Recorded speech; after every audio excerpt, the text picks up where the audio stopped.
ప్రమాణ ప్రతి ఎకరాకు నీళ్లు ఇవ్వాలి అన్న ఆలోచనతోని మన కాంగ్రెస్ పార్టీ నిర్ణయం తీసుకుంది.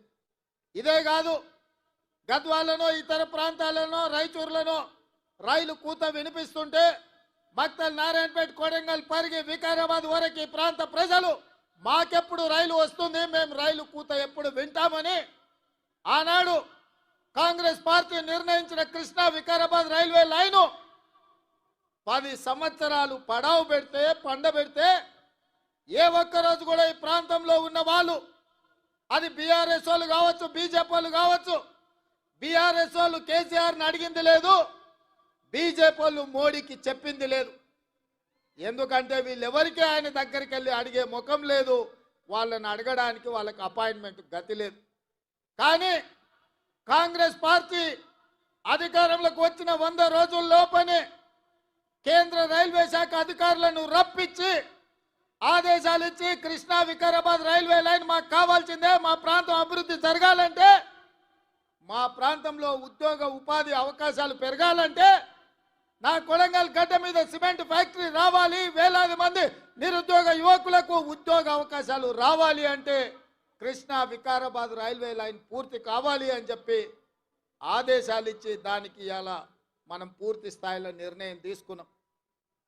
ఇదే కాదు మిత్రులారా, మీరందరు నిలబడి, మీరందరు కష్టపడి, ఇక్కడున్న కార్యకర్తలే తమ రక్తాన్ని చెమటగా మార్చి భుజాలు కాయలు కాసే విధంగా కాంగ్రెస్ పార్టీ జెండాను మోసి 10 సంవత్సరాలు కేసీఆర్ ఎన్ని కేసులు పెట్టినా, ఎంతమందిని జైలుకు పంపించినా, అవసరమైతే మీ ఊపిరొదిలిండ్రు కానీ కాంగ్రెస్ పార్టీ జెండాను వదలలేదు. మీ భుజాలు కాయలు కాసే విధంగా ఇవాళ మహబూబ్ నగర్ పార్లమెంటు నియోజకవర్గంలో 7 అసెంబ్లీలు గెలిపించి 7 మందిని ఎమ్మెల్యేలు చేసిండ్రు. మిత్రులారా, ఈ వేదిక మీద నుంచి తెలంగాణ రాష్ట్రానికి నేను చెప్పదలుచుకున్నా, అయ్యా ఇవాళ మీరు ఆలోచన చేయండి. మేము కాంట్రాక్టర్లకో, శ్రీమంతులకో, లేకపోతే జాగీర్దారులకో, జమీందారులకో టికెట్లు ఇయ్యలే. షాద్నగర్లో నేను టికెట్ ఇచ్చిన ఈర్లపల్లి శంకర్ ఒక రజక కుటుంబం నుంచి, సామాన్య కుటుంబం నుంచి, ఒక రజక కుటుంబంలో ఉన్నవాడు పైకి రావాలంటే ఎంత కష్టమో మీరు ఆలోచన చేయండి. ఇవాళ ఈ రాష్ట్రం మొత్తం మీద ఒక రజక కుటుంబం నుంచి ఒక యువకుడు ఎమ్మెల్యే అయిందంటే అది కాంగ్రెస్ పార్టీ శ్రీమతి సోనియా గాంధీ గారి ఆశీర్వాదంతో ఒక రజకుడు కూడా ఇవాళ కాంగ్రెస్ పార్టీలో ఎమ్మెల్యే అయిందని నేను చెప్పదలుచుకున్నాను. అదేవిధంగా మక్తల్ ప్రాంతంలో అతి చిన్న స్థాయి కార్యకర్త నుంచి కష్టపడి పైకొచ్చి కాంగ్రెస్ పార్టీ జిల్లా పార్టీ అధ్యక్షుడిగా, జడ్పీటీసీగా మీకు అండగా నిలబడ్డ శ్రీహరిని సోనియమ్మ మల్లికార్జున్ ఖర్గే గారి ఆశీర్వాదంతో ఒక ముదిరాజు బిడ్డను ఇవాళ మక్తల్ నుంచి ఎమ్మెల్యేగా గెలిపించినాం. ఇది కాంగ్రెస్ పార్టీ వల్ల సాధ్యమైందా, లేకపోతే ఇంకెవరైనా ఈ అవకాశం ఇస్తారా అని నేను అడుగుతున్నా. మిత్రులారా, ఈ రాష్ట్రంలో 119 అసెంబ్లీ నియోజకవర్గాలు ఉంటే 10% జనాభా ఉన్న ముదిరాజులకు కల్వకుంట్ల చంద్రశేఖరరావు ఒక్క టికెట్ కూడా ఇవ్వలే. నేను ఆయనని గడ్డ మీద నుంచి చెప్పిపోయినా, ముదిరాజు సోదరులు పౌరుషానికి మారు పేరు, మాట ఇస్తే మాటకు నిలబడి తల తెగిపడ్డ మడమ తిప్పని జాతి ముదిరాజు జాతి. మీకు టికెట్ ఇయ్యని కేసీఆర్ను గద్దెదించే శక్తి మీ చేతిలో ఉంది, మీరు నడుం బిగించండి అని ముదిరాజు సోదరులకాయల్లో ఈ నారాయణపేట నుంచే నేను విజ్ఞప్తి చేసిన. మాట ఇచ్చినట్టుగానే ఈ రాష్ట్రంలో ముదిరాజులకు టికెట్ ఇవ్వని కేసీఆర్ అధికారంలో ఉండడానికి లేదని ముదిరాజు సోదరులందరూ కేసీఆర్ని గోతి తీసి పాతి పెట్టి బొందలో పెట్టిండ్రు. ఇవాళ శ్రీహరి మీ ఎమ్మెల్యేగా, మా మిత్రుడుగా, ముదిరాజు బిడ్డగా ఇవాళ శాసనసభకు నాయకత్వం వహిస్తున్నాడు. అదే కాదు మిత్రులారా, ముదిరాజులను ఆనాడు బీసీ ఏ గ్రూప్లో ఉంటే కొన్ని ప్రత్యేకమైన పరిస్థితుల్లో ఏ గ్రూప్ నుంచి డి గ్రూప్కు మారవడం జరిగింది. ఇవాళ కేసు సుప్రీంకోర్టులో ఉంది. కేసీఆర్ నిర్లక్ష్యం వల్ల, కేసీఆర్ పట్టించుకోకపోవడం వల్ల కేసీఆర్ సమర్థవంతమైన వాదన తెలంగాణ ప్రభుత్వం నుంచి సుప్రీంకోర్టులో వినిపించకపోవడం వల్ల ఇవాళ ఎన్నో లక్షలాది ఉద్యోగాల నియామకాలలో ముదిరాజు బిడ్డలకు అన్యాయం జరుగుతుంది. ఇవాళ ముదిరాజులను బీసీ డి గ్రూప్ నుంచి ఏ గ్రూపులకు మారవాలి అని అంటే ఈ గడ్డ మీద మళ్ళా కాంగ్రెస్ పార్టీ జెండా ఎగరాలి. మీ తరపున సిపాయిగా ఢిల్లీలో కొట్లాడాలి అంటే మీ వాదన బలంగా వినిపించాలి. మంచి మంచి వకీళ్లను పెట్టి వాదించాలి అంటే వంశీచంద్ర రెడ్డి ఢిల్లీలో ఎంపీగా ఉండాలి. ఇవాళ ముదిరాజ్ సోదరులు నేను ఒక్క మాట ఇవ్వదలుచుకున్న ప్రత్యేకంగా ఈ రాష్ట్రంలో ఉన్న తెలంగాణలో ఉన్న 10% ముదిరాజు బిడ్డలారా మీరు ఆలోచన చేయండి. మీ బిడ్డకు కేసీఆర్ ప్రాతినిధ్యం వహించే గజ్వేల్ సిద్దిపేట ఉన్న పార్లమెంటు మెదక్కు నీలం మధు ముదిరాజును కాంగ్రెస్ పార్టీ టికెట్ ఇచ్చింది. కానీ అదే కేసీఆర్ నాయకత్వం వహిస్తున్న మెదక్కు కేసీఆర్ వెంకట్రామరెడ్డికి టికెట్ ఇచ్చాడు. మేమేం ఆలోచన చేస్తామో కేసీఆర్ ఏం ఆలోచన చేస్తాడో మీరు ఒక్కసారి ఆలోచన చేయండి. అందుకే ఇవాళ ఈ వేదిక మీద నుంచి మీకు ఒక మాట ఇవ్వదలుచుకున్నా. మెదక్లో నీలం ముదిరాజుని గెలిపించండి, మహబూబ్నగర్లో వంశీచంద్రెడ్డిని గెలిపించండి, తెలంగాణలో 14 సీట్లు ఇవ్వండి. ఆగస్టు 15 తారీఖు లోపల మీ ముదిరాజు బిడ్డను మంత్రిని చేసే బాధ్యత నాది. మీకు శక్తి ఉంది, మీకు యుక్తి ఉంది, మీకు పట్టుదల ఉంది, మీకు పౌరుషం ఉంది, పోరాడే శక్తి మీకుంది. ఇదంతా సంఘటితమై మీరందరూ ఏకమై తెలంగాణ గడ్డ మీద కాంగ్రెస్ కు 14 సీట్లు ఇవ్వండి. మీ బిడ్డను 15 ఆగస్టు తిరిగే లోపల మంత్రిని చేసే బాధ్యత నేను తీసుకుంటా, మీకు మాట ఇస్తున్నా అని చెప్పి నేను ఈ వేదిక మీద నుంచి మీకు చెప్తున్నా. మిత్రులారా, రాజకీయంగా ఇవాళ ముదిరాజులు వెనుకబడ్డారు, మా మాదిగ సోదరులు వెనుకబడ్డారు. ఉద్యోగ ఉపాధి అవకాశాలలో వాళ్ళకు రావాల్సిన అవకాశాలు రాక పీజీలు పిహెచ్డీలు చదువుకున్న మాదిగ సోదరులు ఇవాళ అన్యాయానికి గురవుతున్నారు. అందుకే మిత్రులారా, మాదిగల ఏబిసిడి వర్గీకరణ మీద 10 సంవత్సరాలు చంద్రశేఖర్ రావు సుప్రీంకోర్టులో కేసు వాదించకపోతే నేను ముఖ్యమంత్రి అయిన ఎంబడే పెద్దలు దామోదర్ నరసింహ గారితో పాటు 8 మంది ఎమ్మెల్యేలను ఢిల్లీకి పంపించి ఉద్దండులైన న్యాయవాదులను పెట్టి మాదిగల వర్గీకరణ ఏబిసిడి జరగాల్సిందే అని చెప్పి కేసును నేను వాదించిపించిన. శాసనసభలో వర్గీకరణ చెయ్యాలి అని కొట్లాడితే ఆయల్ల సంపత్ కుమార్తో పాటు నన్ను మార్షల్స్ను పెట్టి పోలీసులను పెట్టి గొర్రెలు నీడ్చినట్టు ఈడ్చి బయట పడేసిండు చంద్రశేఖర్ రావు. ఇవాళ మాదిగలకు అన్యాయం చేసింది చంద్రశేఖర్ రావు కాదా? ఇవాళ నేను అడుగుతున్న మిత్రులారా, కొంతమంది మాదిగ ఉద్యమంలో ఏబిసిడి వర్గీకరణ కోసం కొట్లాడిన వాళ్ళు ఇవాళ నరేంద్ర మోడీ కోటేయండి, భారతీయ జనతా పార్టీని గెలిపించమని అడుగుతున్నారు. నేను ఆ మిత్రుడిని కోరదలుచుకున్నా, నేనేం అనదలుచుకోలే. చంద్రశేఖర్ రావు ఆయనను అరెస్టు చేసి జైల్లో పెట్టినాడు. ఏ ఒక్కరు పలకరించే వాళ్ళు లేకపోతే నేను జైలుకి వెళ్ళి అండగా నిలబడి న్యాయవాదులతో మాట్లాడి బెయిల్ ఇప్పించడానికి కొట్లాడింది నేను. ఆయనలో వర్గీకరణ కోసం ఈ తెలంగాణలో ఉద్యమాలు చేయడానికి వీల్లేదు, నిరసన తెలపడానికి వీల్లేదు. పోలీసుల నిర్బంధాలు కొనసాగుతుంటే పరేడ్ గ్రౌండ్లో ధర్మయుద్ధం కార్యక్రమానికి అండగా నిలబడి ఆయనలో మాదిగల వర్గీకరణకు అండగా నిలబడి వర్గీకరణ జరగాల్సిందే, మాదిగలకు న్యాయం చేయాల్సిందే అని చెప్పి అండగా నిలబడ్డది నేను.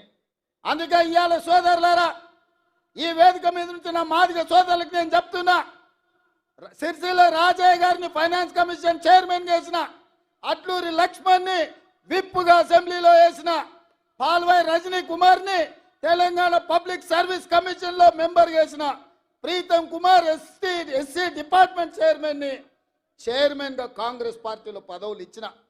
ఇవాళ నా పేషీలో ఐఏఎస్ అధికారి సంగీత సర్వే సత్యనారాయణ సెక్రటరీగా నా పేషీలో ఉందంటే ఒక మాదిగ బిడ్డకు అవకాశం ఇచ్చిన. ఇవాళ మిత్రుడు సంపత్ కుమార్ ఏఐసిసి సెక్రటరీగా మహారాష్ట్రకి ఇన్ఛార్జ్గా ఈరోజు వారు ఏఐసిసి సెక్రటరీగా ఉన్నారు. దామోదర్ రాజనరసింహ గారు మంత్రివర్గంలో మంత్రిగా ఉన్నారు. ఇవి సరిపోతాయంటే ఇవి సరిపోవు. నాకు తెలుసు మీ జనాభా ఎంత ఉంది, మీకు ఇన్నాళ్ళు జరిగిన అన్యాయం ఏంది, మీ ఆవేదన మీ ఆలోచన నాకు తెలుసు. అందుకే రేపు రాబోయే రోజుల్లో పార్టీ తీసుకోబోయే నిర్ణయాలలో, పార్టీ నియామకాలలో మాదిగ బిడ్డలకు న్యాయం చేసి మీకు సముచితమైన స్థానం కల్పించే బాధ్యత కాంగ్రెస్ పార్టీ తీసుకుంటుంది. మల్లికార్జున్ ఖర్గే గారు తీసుకుంటారు. సోనియామ్మను ఒప్పించి మెప్పించి వర్గీకరణను పార్లమెంట్లో చట్టం చేసే బాధ్యత ఇవాళ కాంగ్రెస్ పార్టీ తీసుకుంటుందని చెప్పి మాదిగ సోదరులు నేను చెప్పదలుచుకున్నా.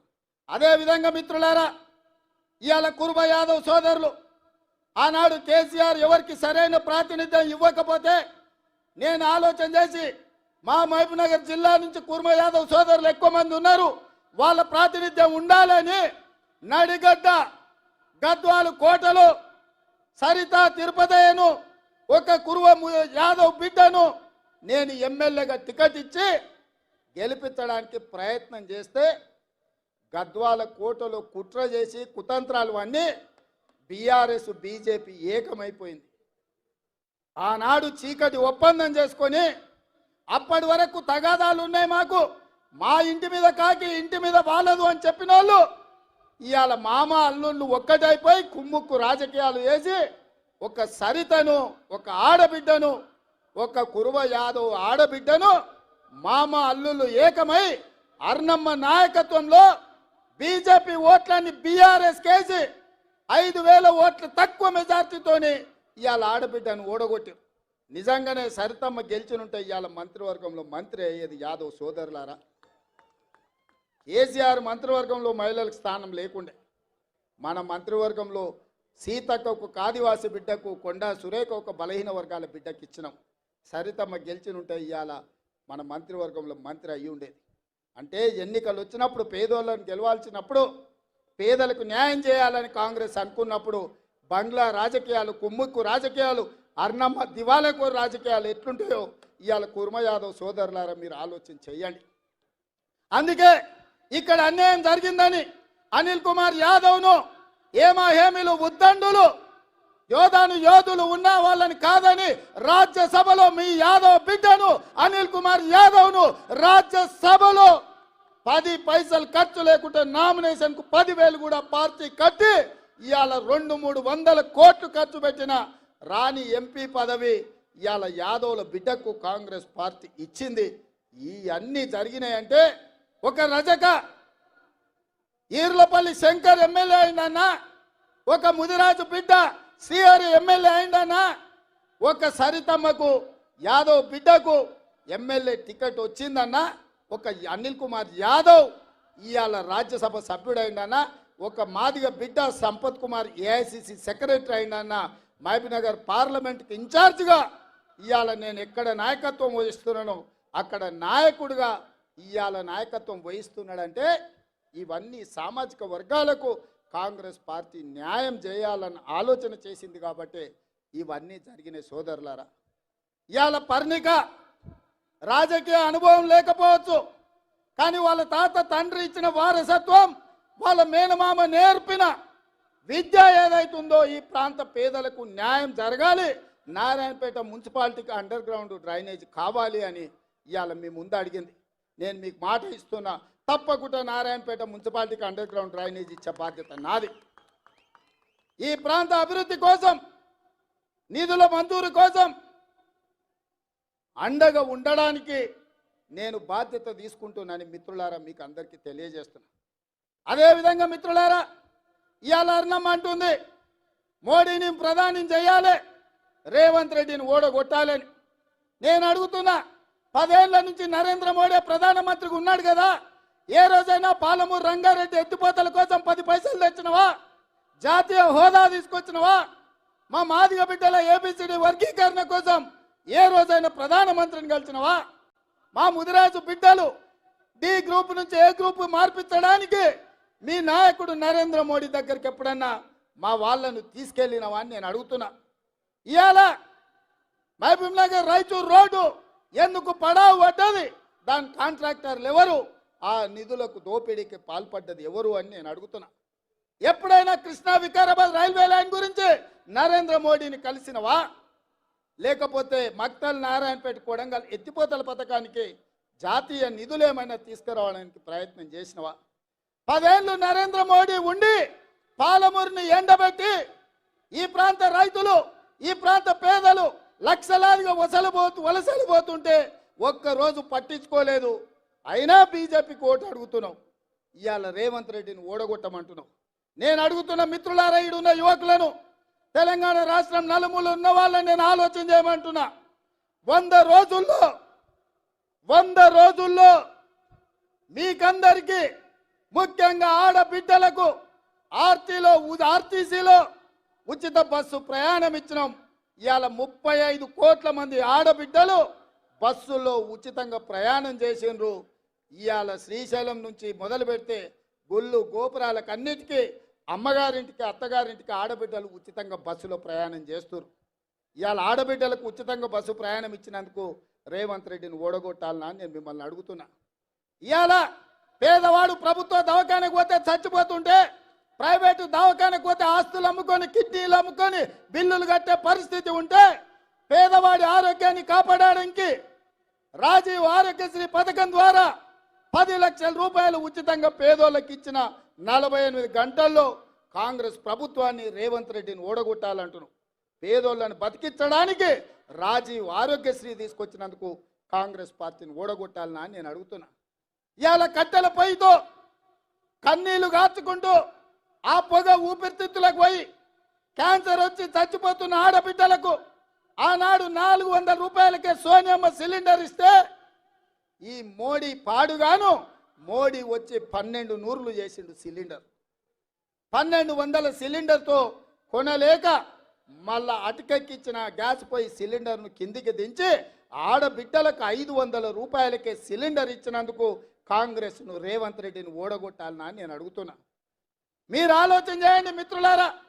ఇవాళ ప్రతి పేదవాడికి, వ్యవసాయం ఉన్న వాళ్ళకే భూమికి వ్యవసాయానికి ఉచిత కరెంటు ఉంది. భూమి లేని పేదలకు ఇండ్ల కరెంటు ఉచితంగా ఉండాలని నా పాదయాత్రలో నా దృష్టికి పేదలు తీసుకొస్తే, ప్రతి పేదవాడికి ప్రతి ఇంటికి 200 యూనిట్ల వరకు ఉచితంగా ఉచిత విద్యుత్ ఇచ్చి మాట ఇచ్చి అమలు చేసినాం. ఇవాళ మన మహబూబ్నగర్ జిల్లాలో ఎమ్మెల్సీ ఎన్నికలు ఉండి దాన్ని ఎన్నికల కోడ్ అడ్డం పెట్టి ఇవాళ బీజేపీ అడ్డుకుంది. అందుకే ఈడ 500 సిలిండర్ విషయంలో, 200 యూనిట్ల ఉచిత కరెంటు విషయంలో పేదలకు కొంత సదుపాయం అందుబాటులోకి రాలేదు అంటే అధికారులకు ఆదేశాలు ఇచ్చినాం. ఎన్నికల కోడ్ ముగిసిన వెంటనే వీటన్నిటిని మీకు అందించి మిమ్మల్ని ఆదుకునే బాధ్యత ఈ మహబూబ్నగర్ జిల్లాలో నాది. ఎందుకంటే ఈ జిల్లా నాది, ఈ మట్టి నాది, ఈ గాలి నాది, ఈ నీరు నాది. నేను మీ బిడ్డను, మీ కష్టం నా కష్టం అనుకొని వాటన్నిటిని అమలు చేసే బాధ్యత నాది. ఇదే కాదు, ఆనాడు గ్రామాన తండాలలో, గూడాలలో, మారుమూల పల్లెల్లో ఇందిరమ్మ ఇల్లు ప్రతి పేదవాడికి ఇచ్చి 25 లక్షల ఇల్లు డాక్టర్ వైఎస్ రాజశేఖర రెడ్డి ఆ రోజు ఇల్లు కట్టించిండు.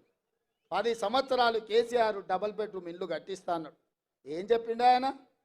ఈ డబ్బా ఇల్లు వద్దు, డబుల్ బెడ్రూమ్ ఇల్లు ముద్దన్నాడు. సరే, ఈ సొక్కనైనా ఆయన మనం చేస్తాడేమని మనం అనుకున్నాం. ఏం చేసిండే?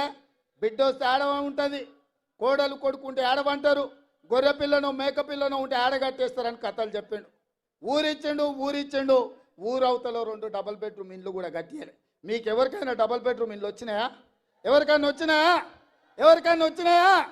మాటిచ్చి మోసం చేసి డబుల్ బెడ్రూమ్ ఇల్లు ఇవ్వనందుకు కేసీఆర్ను గోతి తీసి బొందబెట్టిన సంగతి ఇవాళ కేసీఆర్కు అర్థమైతలేదా అని నేను అడుగుతున్నా. ఇవాళ నేను రాగానే 4,50,000 ఇల్లు, ప్రతి నియోజకవర్గానికి 3,500 చొప్పున 22,500 కోట్ల రూపాయలు పేదవాడికి ప్రతి ఇందిరమ్మ ఇంటికి 5 లక్షలు ఉచితంగా ఇవ్వాలని నేను నిధులు మంజూరు చేస్తే ఇవాళ రేవంత్ రెడ్డిని ఓడగొట్టుండ్రి, కాంగ్రెస్ పార్టీని పడగొట్టు అంటున్నారు. ఎవరంటున్నారా? బీఆర్ఎస్ వాళ్ళు అదే అంటారు, బీజేపీ వాళ్ళు అదే అంటారు. అందుకే మిత్రులారా, మీరు ఆలోచన చేయండి. ఆర్టీసీ బస్సులో ఉచిత ప్రయాణం ఇచ్చినందుకు ఓడగొట్టాలనా? రాజీవ్ ఆరోగ్యశ్రీలో 10 లక్షలు ఇచ్చినందుకు ఓడగొట్టాలనా? 500 రూపాయలకే సిలిండర్ ఇచ్చినందుకు ఓడగొట్టాలనా? లేకపోతే మీకు ఇందిరమ్మ ఇల్లు 5 లక్షల రూపాయలకే ఇచ్చినందుకు ఓడగొట్టాలనా? పేదలకు 200 యూనిట్లు ఉచితంగా ఇచ్చినందుకు ఓడగొట్టాలనా? 60 ఏళ్ల నుంచి బలైన వర్గాలు మా జనాభా లెక్క పెట్టండి, మేము ఎంతమంది ఉన్నామో మాకంత నిధులు కావాలని బీజేపీ జనాభా లెక్కలు వేయండి అంటే నరేంద్ర మోడీ లెక్కలేని తనంతో బీసీలకు అన్యాయం చేస్తుంటే రాహుల్ గాంధీ ఇచ్చిన మాట మీద ఈ రాష్ట్రంలో ఉన్న బీసీ జనాభాను లెక్కలు కట్టండి, కులగణన చేయండి, వాళ్ళ జనాభా దామాస ప్రకారం వాళ్లకు నిధులు ఇస్తామని ఇవాళ బీసీ జనాభా లెక్కలు కట్టమని ఆదేశాలు ఇచ్చి అసెంబ్లీలో పాస్ చేసినందుకు రేవంత్ రెడ్డిని ఓడగొట్టాలని నేను అడుగుతున్న మిత్రులారా. ఇదే కాదు, తెలంగాణ ఉద్యమం అంటేనే నీళ్లు నిధులు నియామకాలు. 10 ఏళ్ల నియామకాలు చేపట్టలే. ఏ ఉద్యోగం వచ్చినా ఇంటింటికో ఉద్యోగం ఇస్తా అన్నాడు కేసీఆర్. మనకెవ్వరికి ఉద్యోగాలు ఇవ్వలే. ఆయన ఇంట్లో మాత్రం ఇంట్లో ఉన్న వాళ్ళందరికీ ఉద్యోగాలు ఇచ్చుకున్నాడు. అల్లుడు మంత్రి, కొడుకు మంత్రి, బిడ్డ ఎంపీ, ఎంపీ కోడిపోతే ఎమ్మెల్సీ, సడ్డకుని కొడుకు రాజ్యసభ ఇచ్చుకున్నాడు. ఆయన ముఖ్యమంత్రి అయ్యాడు. మన పిల్లలు మాత్రం పీజీలు పిహెచ్డీలు చదివి దిల్సుఖ్నగర్లో, అశోక్ నగర్లో, అమీర్పేట చౌరస్తాలలో 10 ఏళ్ల నుంచి ఇంటికి రాలేక, తల్లిదండ్రులకు ముఖం చూయించుకోలేక ఇవాళ నిరాశతో నిస్పృహలతో ఆత్మహత్యలు చేసుకుంటుంటే కాంగ్రెస్ వచ్చిన 100 రోజుల్లో లెక్కగట్టి ఎల్బీ స్టేడియంలో ప్రతి ఒక్కరిని వాళ్ళ కుటుంబ సభ్యులను పిలిపించి 30,000 ఉద్యోగాలు 3 నెలల్లో ఇచ్చినందుకు, నిరుద్యోగ యువకుల్లో ఆనందం చూసినందుకు కాంగ్రెస్ పార్టీని ఓడగొట్టాలనా నేను అడుగుతున్న మిత్రులారా. 100 రోజుల్లో ఇల్లు ఇచ్చినాం, 100 రోజుల్లో బస్సులో ఉచిత ప్రయాణం ఇచ్చినాం, 100 రోజుల్లో ఇంటికి ఉచితంగా కరెంట్ ఇచ్చినాం, 100 రోజుల్లో రాజీవ్ ఆరోగ్యశ్రీ ఇచ్చినాం, 100 రోజుల్లో బీసీ జనాభాను లెక్కలు కట్టడానికి ఆదేశాలు ఇచ్చినాం, 100 రోజుల్లో 30,000 ఉద్యోగాలు మేము ఇచ్చినాం. నా మంత్రివర్గ సహచరులు రోజుకు 18 గంటలు పనిచేసి ఈ రాష్ట్రాన్ని సరిదిద్దడానికి మేము ప్రయత్నం చేస్తున్నాం. 10 ఏళ్లలో 100 ఏళ్లకు సరిపోయే విధ్వంసం చంద్రశేఖరరావు సృష్టిస్తే ఒకటొకటిగా చక్కదిద్దుకుంటూ సంసారాన్ని నిలబెట్టుకున్నట్టు రాత్రి పగళ్ళు మేము కష్టపడుతున్నాం. నేను అడుగుతున్న ఇక్కడున్న మిత్రుల్ని, 125, 126 రోజులైంది నేను ముఖ్యమంత్రిగా బాధ్యతలు చేపట్టి. ఏ ఒక్క రోజైనా, ఏ ఒక్క గంటైనా సెలవు పెట్టినా నా దగ్గరికి వచ్చిన వేలాది మంది కార్యకర్తల్ని కలుచుకుంటూ, కష్టాలు తెలుసుకుంటూ, ముఖ్యమంత్రి అంటే మా అన్న అనే ధైర్యం మీకు ఇచ్చే విధంగా పనిచేసినా లేదా ఒకసారి ఆలోచన చేయండి మిత్రులారా. మొట్టమొదటి హైదరాబాద్ రాష్ట్రానికి బూర్గుల రామకృష్ణారావు గారు ముఖ్యమంత్రి అయితే, ఇవాళ ఈ తెలంగాణ రాష్ట్రానికి మళ్ళీ పాలమూరు బిడ్డ, ఒక రైతు బిడ్డ, ఒక పేదోడి బిడ్డ ఇవాళ ఈ రాష్ట్రానికి ముఖ్యమంత్రి అయితే ఎందుకు ఓర్వలేకపోతున్నారు వీళ్ళని నేను అడుగుతున్నా. దొరల బిడ్డలే ముఖ్యమంత్రి కావాలన్నా? కేసీఆర్ తర్వాత కేసీఆర్ కొడుకే ముఖ్యమంత్రి కావాలన్నా? ఆయన తర్వాత ఆయన మైనోడే ముఖ్యమంత్రి కావాలన్నా? ఈ పాలమూరు బిడ్డలు కావడానికి అర్హత లేదా అని నేను అడుగుతున్నా. మాకేం తక్కువ? మా పాలమూరులో మేము కష్టపడమా? మా పాలమూరులో మేము అభివృద్ధి చేయమా? మా ప్రాంతానికి ఇవ్వంటే దాక్షిణ్యాల మీదనో అయ్యా మాకు నిధులు అని మేము అడుక్కోవాల్సిందేనా? మా సంతకాలు మేము పెట్టుకునే శక్తి మాకు లేదా? మా ప్రాంతాన్ని అభివృద్ధి చేసుకునే శక్తి మాకు లేదా? మా ప్రాంతంలో పరిశ్రమలు తెచ్చుకునే హక్కు మాకు లేదా అని నేను అడుగుతున్నా. ఇవాళ దొంగలతో చేరి కుట్రలు కుతంత్రాలతోని అర్ణమ్మ బీజేపీ ముసుగులో బీఆర్ఎస్ వాళ్ళతో కుమ్ముకై ఇవాళ రేవంత్ రెడ్డిని పడగొట్టాలి, రేవంత్ రెడ్డిని బలహీనం చేయాలి, తద్వారా పాలమూరు జిల్లాను ఎండబెట్టాలన్న ఆలోచన చేస్తుంది. ఇవాళ మీరు ఆలోచన చేయండి. మన్నే శ్రీనివాసరెడ్డి 5 ఏళ్ళు మనకి ఎంపీ. ఏడున్నాడా ఆయన? ఇంట్లో లేడు, సొంట్లో లేడు, సోయిలో లేడు. మీ ఎమ్మెల్యేలు పాతోళ్ళు 10 ఏళ్ళు ఎమ్మెల్యేలు ఉన్నారు. ఎవడన్నా బీఆర్ఎస్ కోటేమని అడుగుతుండా? ఎవడన్నా ఊర్లలోకి వచ్చిండా? మిమ్మల్ని నమ్ముకొని మీ ఎంబడి ఉండి మీ జెండా మోసి మిమ్మల్ని ఎమ్మెల్యేలు చేస్తే ఇవాళ గ్రామాలల్లో బీఆర్ఎస్ కార్యకర్తలు బీజేపీలకు అమ్మేసి వాళ్ళ కింద గులాంగిరి చేయండి, తాబేదారులుగా మారండి అని ఒకడు పోయి రాయచూరులో ఉన్నాడు, ఒకడు పోయి హైదరాబాద్లో ఉండు, ఒకడు పోయి ఎన్నో కాంట్రాక్టులు చేసుకుంటారు. ఇవాళ ఏం జరుగుతుందో ఒక్కసారి ఆలోచన చేయండి. గద్వాల బంగ్లా కుమ్ముక్కు రాజకీయాలు, ఆనాడు బీజేపీలు బీఆర్ఎస్ కోటేసారు కాంగ్రెస్ పార్టీని సరితమ్మని ఓడించడానికి. ఇవాళ మహబూబ్నగర్ జిల్లాలో బీఆర్ఎస్ వాళ్ళు బీజేపీని గెలిపించడానికి కుమ్ముక్కు రాజకీయాలు చేస్తున్నారు. సోదరులారా ఒక్కసారి ఆలోచన చేయండి. ఇవాళ సిట్టింగ్ ఎంపీ మొన్నటి వరకు 7 వాళ్ళ చేతుల్లో ఎమ్మెల్యేలు ఉండే, ఒక్కడు కూడా ఊర్లలోకి వస్తలేడు, ఒక్కడు కూడా కారుకు ఓటు అడుగుతలేడు. అంటే ఆ పార్టీ చచ్చిందా లేకపోతే వీళ్ళు వదిలేసిందా అని నేను అడుగుతున్నా. మోడీకి తాకట్టు పెట్టిండ్రు. నాకు తెలుసు కేసీఆర్ బిడ్డ బెయిల్ కోసం ఇవాళ కాంగ్రెస్ను ఓడించడం కోసం నరేంద్ర మోడీతో చీకటి ఒప్పందంలో భాగంగా మహబూబ్ నగర్, చేవెళ్ళ, మల్కాజ్గిరి, భువనగిరి, జహీరాబాద్ 5 పార్లమెంట్లలో చంద్రశేఖర్ రావు నరేంద్ర మోడీని గెలిపించడానికి సుపారీ తీసుకొని బీఆర్ఎస్ కార్యకర్తలు ఇవాళ బొందబెట్టి వాళ్ళ ఆత్మ గౌరవాన్ని మోడీ కాళ్ళ దగ్గర తాకట్టు పెట్టిండు. బీఆర్ఎస్ నాయకులారా మీరు ఆలోచన చెయ్యండి. లక్షలాది మంది కార్యకర్తలు ఇతర పార్టీలు జైలుకు పోయినప్పుడు కేసీఆర్కు దుఃఖం లేదు. నాలాంటోని బిడ్డ లగ్గం ఉంటే కూడా వదలకుండా జైల్లో పెట్టినప్పుడు ఆయనకు బాధ తెలియలేదు. కానీ బిడ్డ జైలుకు పోగానే మోడీ దగ్గర తెలంగాణను తాకట్టు పెట్టిండు. ఇది తెలంగాణ ఆత్మ గౌరవానికి మంచిదా? ఒక్కసారి ఆలోచన చేయండి. బీఆర్ఎస్ కార్యకర్తలారా, బీఆర్ఎస్ నాయకులారా, ఆత్మ పరిశీలన చేసుకోండి. 5 నిమిషాలు గుండెల మీద చేసుకొని ప్రశాంతంగా ఆలోచన చేయండి. ఎందుకు చంద్రశేఖర్ రావు ఇవాళ మీ పార్టీని తీసుకెళ్లి మోడీకి బీజేపీకి తాకట్టు పెట్టిండు? ఇవాళ మహబూబ్ నగర్లో ఎందుకు బీఆర్ఎస్ వాళ్ళను బీజేపీకి ఓట్లు వేయమంటుండు? ఇవాళ చేవెళ్లలో బీఆర్ఎస్ నాయకులను బీజేపీలకు లొంగిపోమంటుండు. మల్కాజ్గిరిలో మీ ఓట్లు బదిలీ చేయండి అని చెప్తున్నాడు. భువనగిరిలో ఎందుకు చెప్తుండు? జహీరాబాద్లో ఎందుకు చెప్తుండు? ఎందుకంటే ఈ 5 సీట్లు మొత్తం 14లో ఈ 5 సీట్లు మనం గ్యారెంటీగా గెలుస్తాం. ఈ అన్నిటిని దెబ్బతీస్తే రేవంత్ రెడ్డిని దెబ్బతీయొచ్చు అని ఒక ఆలోచన చేస్తున్నాడు. నా మీద కోపం ఉంటే నా మీద చూపియండి, చేతనైతే నాతో కొట్లాడు. మీరు మొగోళ్ళు అయితే మా కార్యకర్తలతో కొట్లాడండి. రండి గ్రామాలకు అడగండి ఓట్లు.